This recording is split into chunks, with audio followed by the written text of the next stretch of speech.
guys, welcome in. This is Lesby Witchy. I am Sky, and today we are going to do some tarot. We are looking into the month of May. So what I'm doing is what I call an energy forecast for you guys.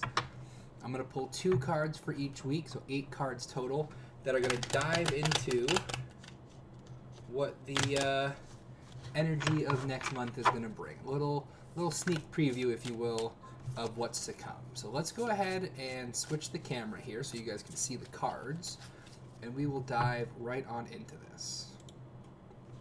Alright, so this is my actual tarot setup that I use on Twitch. It's a little bit different than my Twitch setup because this is for YouTube, obviously.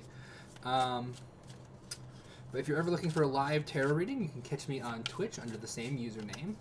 Let's go ahead and ring our bell.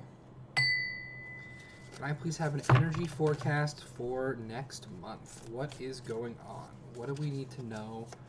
What is coming? All that good stuff. What do we got? Shuffle a bit more. Not feeling it yet.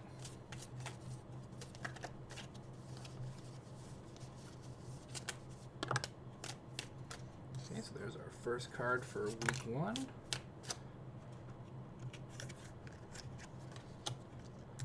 Second and third, first cards for week 2 and week 3.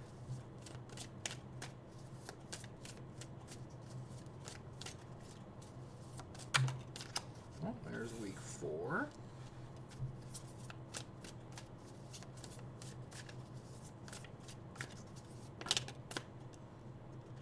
Second card for week 1. I like how both cards for week 1 landed upside down, so we can't see what they are yet. A little bit of mystery, a little bit of intrigue.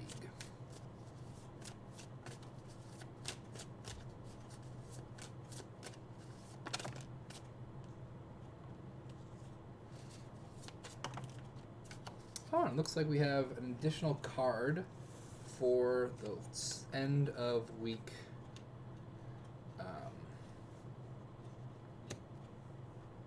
4. Let's go ahead and flip these over. Okay, interesting.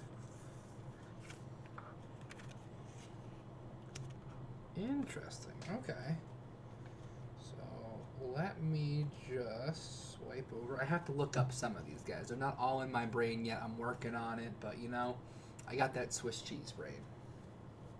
I have my little book and I have my little app that tells me the ones I don't know. Eventually everything will be in the book. I haven't copied them over yet.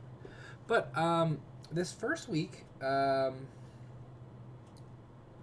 week 1 is kind of an interesting combination. So we have the 7 of Pentacles in reverse, and we have the 9 of Pentacles in the upright.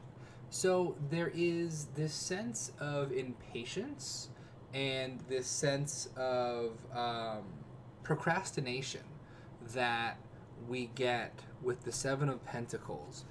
So it feels like, you know, we're going to start off May in maybe this place of impatience, in this place of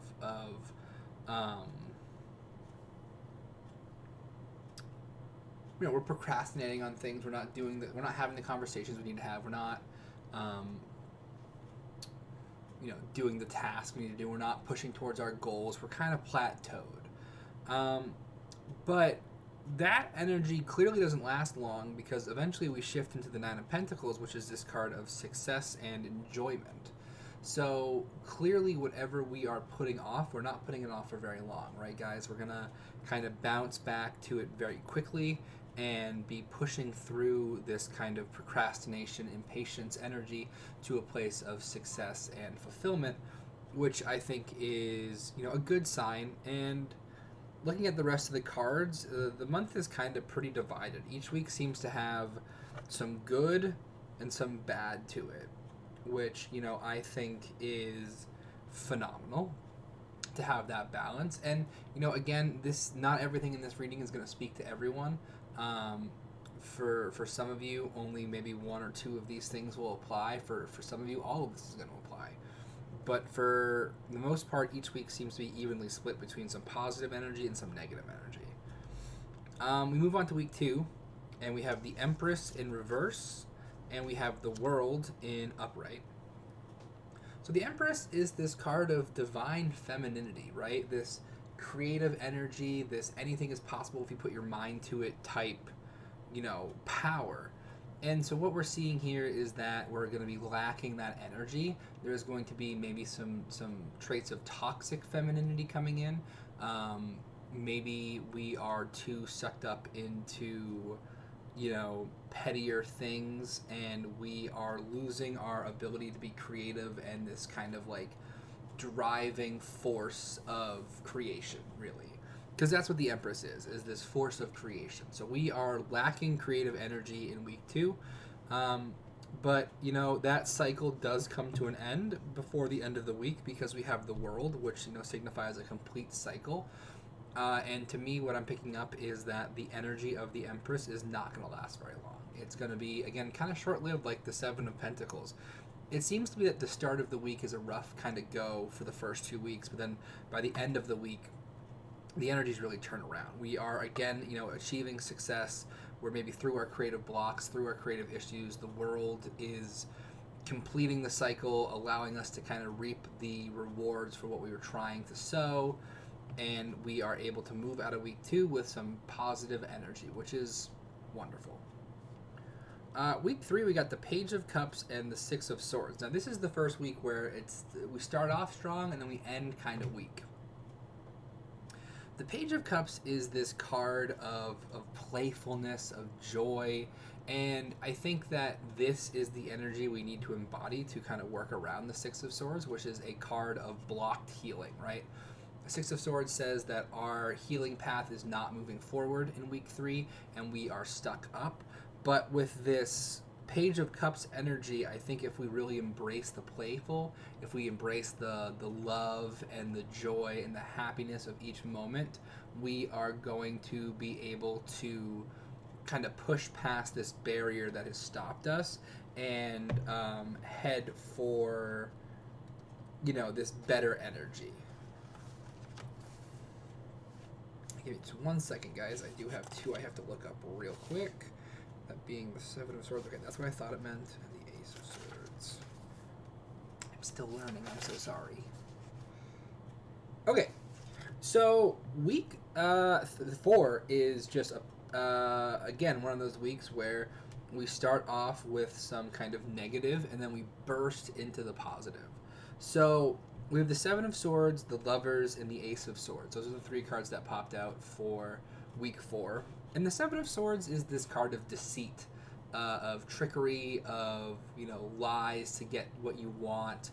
So, either we are the source of this deceit, which is something we have to work on, or someone else is the source of this deceit, which is something we have to be careful of and keep our eyes open for. But wherever you are, week 4, just take caution in the beginning of the week. There's bound to be some kind of deception at play, some kind of strategy against you, or you are using this tool, and just be warned, it tends to backfire. The Seven of Swords energy is not a good one to embrace, and it's one to look out for sure. But that's immediately kind of worked through. I mean, not worked through. It might still be lasting, but we get some kind of positives to kind of counteract it. In the Lovers, we see that new relationships or new energy within our current relationship is starting to form. Maybe new friendships are blossoming. It is spring after all, so it is like, the flowers are blooming, and so is love, and so are this strong emotional connection with someone. So, keep your eyes out. If you're single, keep your eyes out week 4 for the potential for love, for romance to start blossoming in front of you. And if you're in a relationship, take this as an opportunity to grab onto this fresh energy and start from a new place. Not that you have to, tear things down to rebuild them or anything, but just allow this to be the next chapter or the next book in your story. The final card is the Ace of Swords, which speaks to clarity and, new ideas, breakthroughs, where we're finally getting through the, kind of the creative slump definitely that the Empress put in for us. The Empress has blocked us up in week 2, and we hope that the World is talking about that energy resolving, but if it's not, by week 4 it's definitely gone. The Ace of Swords is here. We are breaking through, we are cutting through the gunk, and we are able to clearly see our ideas and to begin to manifest them into reality.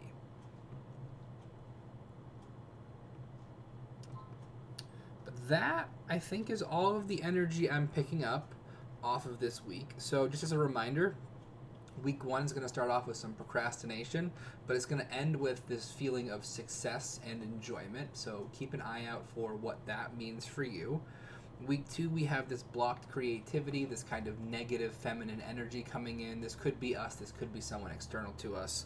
But the world comes into play, closing out the cycle, completing that cycle, and bringing us, again, rewards for our hard work, which is great to have two kind of back-to-back success weeks.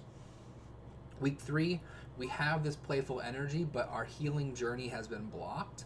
And I really think that turning that healing, playful, joyful energy towards your healing is going to break through whatever barriers pop up. And then, of course, week four, we have to look out for deception, both us causing deception or deception being used against us. We got to look out for romance and freshly budding love, as it is the season of new blossoms. And we have to look out for this creativity that's coming in, this breakthrough energy, and really harness this Ace of Swords energy and put it to good use, because there is a lot of potential behind this card. But that is the forecast for next month for May. If you like this video, please like, subscribe, send it to a friend, let them know what's coming. Thank you so much for watching this. Again, this is Lesby Witchy, and I'm Sky, and thank you for coming to me for your tarot needs. If you want to catch me live and get a reading with me, you can find me on Twitch most nights under the same username. You can find me on basically any social under the same username. So I look forward to hopefully seeing you guys in my streams. Until the next one, have a blessed day.